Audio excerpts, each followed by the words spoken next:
ये हम लोग आज जिला से संघ के आए हुए हैं। मेरे साथ यही हुआ कि मेरे भाई ताहिर जो रसूल है उसका एक गाड़ी गोदाम गला मिल गया था। मिलने के बाद वो बांट रहे थे। बांटने के कारण मेरे के यहाँ फ़ोन आया बहुत जनता लोग के कि दीदी आप काहे न गला बांट रहे हैं, तो आपका दुकान बंद है। तो हम बोले कि अनाज नहीं कम रहने के कारण हम नहीं बांट रहे हैं, अगर गला देगा तो हम बांटेंगे। तो पापा बोले कि ठीक है बेटा तुम रुको, हम जा रहे हैं वहाँ पे।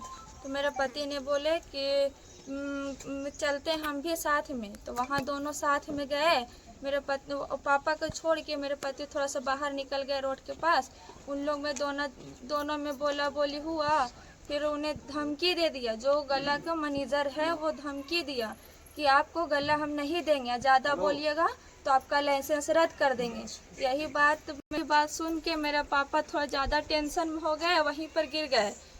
तो मेरे पापा लौट रहे थे, लौटने के कारण 4-5 आदमी वहाँ पे था मगर नहीं उठाया। फिर मेरे पापा हिम्मत करके मेरे के यहाँ फ़ोन किए तो बोला बेटा जल्दी आओ, हम तबीयत ख़राब है बहुत, हम नहीं बचेंगे।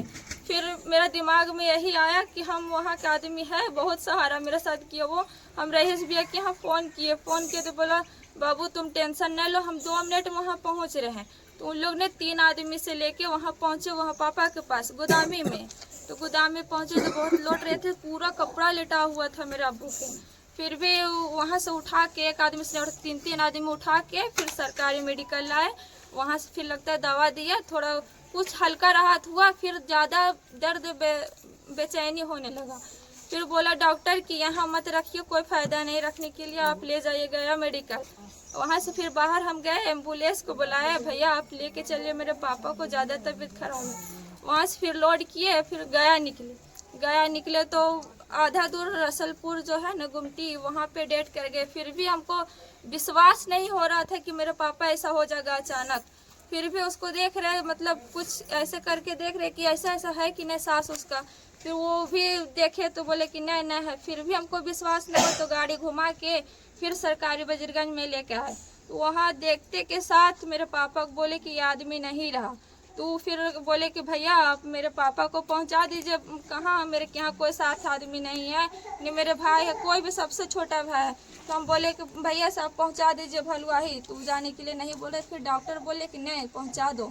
फिर डॉक्टर भलुआही लेकर आए। फिर उसके बिहान को मिट्टी मंजिल हो। आप इस घटना में किसको दोषी मानते हैं? दोषी मानते हैं जो मेन मैनेजर है गला देने वाले, गोदाम मालिक को। उन्हीं के चलते ये हुआ। ऐसा हुआ। अगर एक गाड़ी भी, मेरे पापा बोल रहे थे कि अगर एक गाड़ी भी दे देता तो कोई दिक्कत नहीं था, अगर एक गाड़ी भी दे देता तो मेरा पापा की जान नहीं जाता।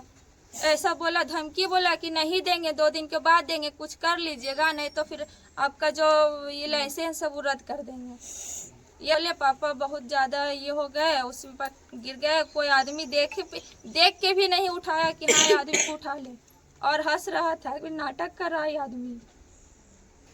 असहनीय और निंदनीय ये घटना है और हृदय विदारक घटना है कि जो, और ये दुर्भाग्यपूर्ण है कि जो हम लोग के बीच में गोदाम प्रबंधक और जन वितरण विक्रेता के साथ एक अनुश्रय संबंध है, जिसको गोदाम प्रबंधक के द्वारा कलंकित किया गया है। और इस तरह के अगर घटना जिस तरह के आज हमारे मृतक जन वितरण विक्रेता इसाक खान के साथ हुआ, और यही हालत अगर रहा तो हमको तो लगता है कि हमारे ज़िला के सभी जन वितरण विक्रेता में 25% विक्रेता का सीट रिक्त हो जाएगा। इसलिए हम लोग इस को न्याय दिलाने के लिए चरणबद्ध तरीक़ा से ज़िला स्तर पर आंदोलन करेंगे। और आंदोलन कर करके हम प्रशासन से मांग करते हैं, जिला पदाधिकारी से भी मांग करते हैं कि इनका लालन पोषण, इनका अपने पीछे मृतक का 6 बच्चा है, जिसको में 4 बच्ची या 5 बच्ची या 6 बच्ची एक बच्चा है, जो अभी लगता है कि उसको दूध के मुंह भी नहीं सूख रहा है। वैसा बच्चा को देख कर करके हम लोग के आत्मा ये हो रहा है।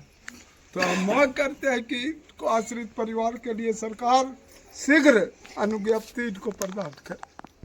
अगर ये प्रदान नहीं करेंगे तो हम लोग बाध्य होकर करके चरणबद्ध तरीक़ा से आंदोलन करेंगे और आंदोलन करके दोषी जिला प्रबंधक हों चाहे गोदाम प्रबंधक हों, हम जिला प्रबंधक से भी मांग करते हैं कि अभी शीघ्र इनको इस गोदाम से हटाया जाए और इनको पर प्राथमिकी दर्ज किया जाए, इनको बर्खास्त किया जाए।